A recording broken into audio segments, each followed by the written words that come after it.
है गाइस, तो इस तरीके की जो वाईफाई रिपीटर होते हैं, इन रिपीटर को गाइस मेन राउटर के साथ नॉर्मली वायरलेसली कनेक्ट किया जाता है।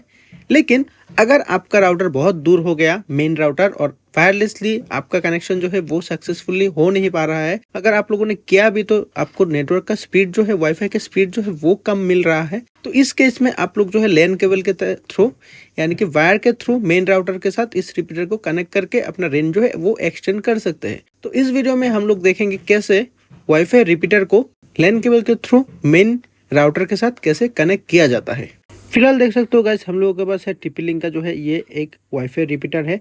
तो आपके पास किसी और ब्रांड का भी वाईफाई रिपीटर हो सकता है। तो गाइस स्टेप 1, अगर आपके पास एक नया वाईफाई रिपीटर है तो फिर कोई दिक्कत वाली बात नहीं, और अगर आपके पास एक पुराना वाईफाई रिपीटर है तो आपको इस रिपीटर को पहले रीसेट कर लेना है। तो रीसेट कैसे करना है वो आपको मिल जाएगा इस वाईफाई रिपीटर के यूज़र मैनुअल पे, या फिर आप लोग गूगल यूट्यूब देख सकते हो कैसे रीसेट कर लेना है। मेरे वाले मॉडल में इस रीसेट के ऑप्शन पे पिन से क्लिक करके जो है रीसेट किया जाता है, इसको जो है पावर दे के। तो रीसेट करने के बाद पहला स्टेप जो है इधर देख सकते हो, आपको राउटर के IP मिल जाएगा, राउटर यानी कि रिपीटर का IP एड्रेस मिल जाएगा या फिर वेबसाइट मिल जाएगा। तो पहले आपको करना क्या है, इस रिपीटर के साथ अपने डिवाइस को कनेक्ट कर लेना है।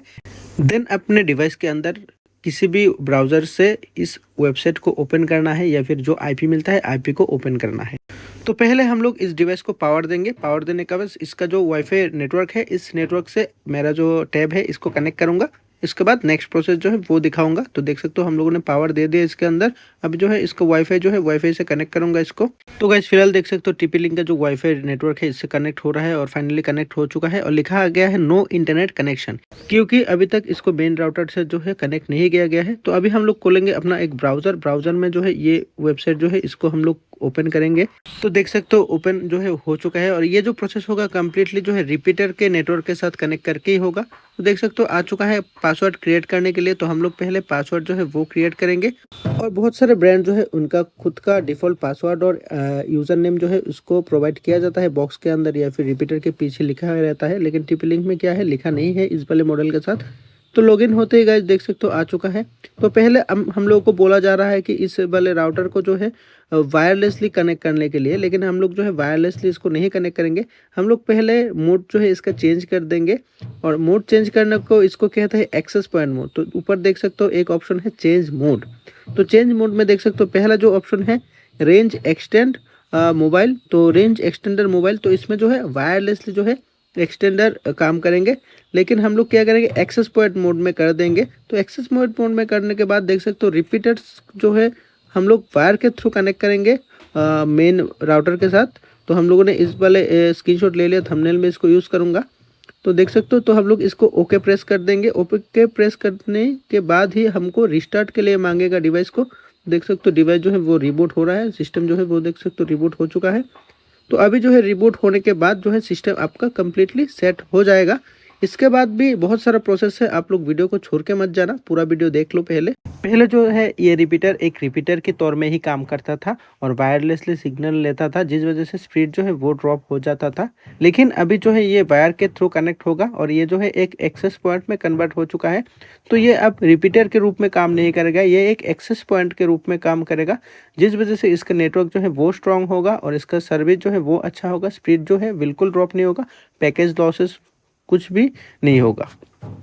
तो हम लोगों का रिपीटर जो है वो रिस्टार्ट हो चुका है। अभी हम लोग इस रिपीटर को फिर से अपने डिवाइस के साथ कनेक्ट करेंगे। तो देख सकते हो हम लोगों ने फिर से इस डिवाइस के साथ कनेक्ट कर लिया। अगर इस जगह तक आपको ये वीडियो हेल्पफुल लगता है तो डेफिनेटली इस वीडियो को एक लाइक प्लीज़ कर देना।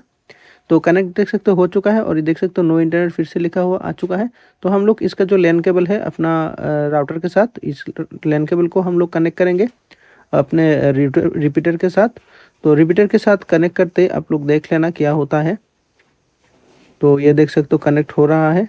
तो हम लोगों ने कनेक्ट करते देख सकते हो, और एक बत्ती जो है वो ग्रीन कलर का जल चुका है, इसको इंटरनेट जो है वो मिल चुका है। अभी हम लोग अपने टैब के ऊपर देखेंगे कि क्या इसमें जो है इंटरनेट मिल चुका है या नहीं। तो देख सकते हो फाइनली जो है वो वायर के थ्रू कनेक्टेड है, और इस जगह पे देख सकते हो इंटरनेट जो है वो नेटवर्क जो है वो मिल चुका है इस जगह पे। अभी हम लोग करेंगे स्पीड टेस्ट। तो गाइस देख सकते हो हम लोग आ चुके हैं ओखला के ऊपर। अभी हम लोगों का स्पीड टेस्ट जो है वो परफॉर्म होगा, और स्पीड टेस्ट देख सकते हो रहा है। तो स्पीड में जो है कोई ड्रॉबेज नहीं है। हम लोगों को जो है 40 Mbps का प्लान है, तो देख सकते हो 36 तक आ रहा है। तो देख सकते हो स्पीड में कोई दिक्कत नहीं है, प्रिंट वगैरह, लीडरशिप वगैरह सब कुछ एकदम परफेक्ट है। अभी हो चुका है हम लोग का कनेक्शन सक्सेसफुल। अभी जो है एक काम बाकी है, अभी भी जो है अपना वाईफाई जो है नेटवर्क उसको जो है प्रोटेक्ट नहीं है, मतलब वाईफाई नेटवर्क जो है ओपन है। तो इसमें अभी जो है पासवर्ड डाल के हम लोग लॉगिन करेंगे। उसके बाद इसका जो है वाईफाई के अंदर पासवर्ड सेट करेंगे और इसका वाईफाई का नेम वगैरह जो है एसएसआईडी वगैरह जो है इसको भी हम लोग चेंज करेंगे। तो इसको भी हम लोग इजीली इस वाले वेबसाइट के अंदर लॉगिन करके कर सकते हैं। तो गाइस ये जो रिपीटर है ये एक डुअल बैंड रिपीटर है। तो इसमें जो है 2.4 गीगाहर्ट्ज और 5 गीगाहर्ट्ज दो एसएसआईडी मिल जाता है। तो आप लोग दोनों एसएसआईडी का जो है नाम चेंज कर सकते हो इधर से। उसके बाद इसका पासवर्ड सेट कर सकते हो, सिक्योरिटी वगैरह सब कुछ इस जगह से जो है सेव वगैरह कर सकते हो। तो पहले हम लोग एक का सिक्योरिटी चेंज करके दिखाएंगे। तो हम लोग P8 करेंगे। उसके बाद देख सकते हो इधर जो है डिफ़ॉल्ट एक पासवर्ड आ चुका है। तो हम लोग डिफ़ॉल्ट पासवर्ड को रिमूव करके 1 2 3 4 5 6 7 8 डालेंगे और इसका एसएसआईडी भी बाद में किसी टाइम पे सब कुछ चेंज कर लेंगे, सब कुछ सेटअप कर लेंगे। वैसे ही वीडियो जो है बहुत लंबा हो चुका है, इसको और लंबा नहीं करते। आई होप आप लोगों को ये बाकी का पार्ट खुद ब खुद आ जाएगा, कोई दिक्कत नहीं। मैंने सब कुछ आप लोगों के साथ शेयर कर दिया। वीडियो अगर अच्छा लगा है तो वीडियो को लाइक करें, चैनल को अभी तक सब्सक्राइब नहीं किया गया चैनल को जरूर सब्सक्राइब करें। मिलते हैं किसी और वीडियो पे, तब तक के लिए goodbye and take care.